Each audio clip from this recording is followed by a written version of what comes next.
Selamat pagi adik-adik semua. Pagi dok. Baik, hari ini kita akan belajar tentang bioetik kedokteran. Bioetik kedokteran itu ada 4. Baik, yang pertama di sini ada beneficent, yaitu kita harus memberikan pelayanan sebaik-baiknya kepada pasien. Coba kalian bayangkan jika seorang dokter tidak melakukan beneficent. Bentar ya, 1 match lagi. Nanggung. Dok, ini pasiennya kayaknya makin pucat deh. Nanti kalau udah kritis langsung kasih ICU aja ya. Males saya. Cepet bantu saya periksa. Baik, Dok. Jadi prinsip beneficent itu sederhana. Kita harus melakukan pelayanan sebaik mungkin kepada pasien meskipun dalam keadaan sibuk, lelah, ataupun ngantuk. Coba Mbak Wawa jelaskan apa itu non-maleficent. Non-maleficent itu tidak membahayakan pasien, Dok. Tenang, saya sudah lihat di YouTube kok, pasti bisa. Ini beneran bisa kan? Tenang aja, kan belajar harus praktik. Izin Dok, saya boleh melakukan tindakan ini di bawah pengawasan dokter? Ya, tapi hati-hati ya. Iya, Dok. Ya. Jadi kunci dari prinsip nomor 2 non-maleficent itu sederhana. Jangan asal melakukan demi pengalaman, tapi juga pertimbangkan keselamatan dari pasien kita.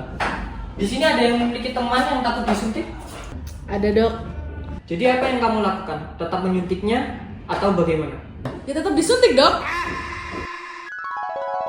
Dok bisa pakai obat lain nggak dok? Saya takut suntik. Loh, kan saya dokternya. Kok Anda yang mengatur? Tapi saya takut suntik dok. Suntikannya cuma segini kok. Saya paham mas, masnya takut dengan suntikan. Tapi jangan khawatir, suntikan ini bisa membuat penyembuhan masnya. Jadinya biar cepat sembuh ya. Jadi kita harus menghargai hak pasien. Jangan kita pilihkan sesuatu yang dimana pasien itu tidak suka. Kita harus berikan alternatif jika tidak mau disuntik. Jadi yang terakhir yaitu justice. Kita harus adil kepada semua pasien. Kayak pasien VIP ya dok pakai AC, tapi pasien biasa pakai kipas. Nah itu bisa jadi salah satu contoh dari justice. Yang VIP duluan ya, soalnya dia donatur di rumah sakit ini. Oh tentu, aku nggak bisa lama. Untuk pasien selanjutnya, kamu tangani sesuai urutan antrian ya, bukan dari segi sosial. Jadi dokter. Jadi kita sebagai seorang negara harus mempunyai 4 prinsip, yakni yang pertama ada otonomi, yang kedua ada beneficent, yang ketiga ada non-maleficent, dan ketiga ada justice.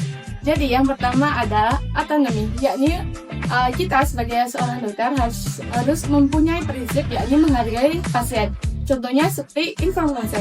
Yang kedua adalah beneficent, yakni kita seorang dokter wajib melakukan kebaikan yang memanfaatkan untuk pasien. Kemudian yang ketiga adalah non-maleficent, kita sebagai seorang dokter tidak boleh merugikan pasien. Kemudian yang terakhir, yang keempat adalah justice.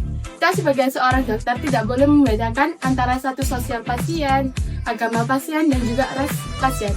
Baik, sekian dari kelompok J. Terima kasih, jazakumullah khairan katsiran. Wassalamualaikum warahmatullahi wabarakatuh. Yeay! One is the loneliest number that you'll ever do. Two can be as bad as one. It's the loneliest number since the number one.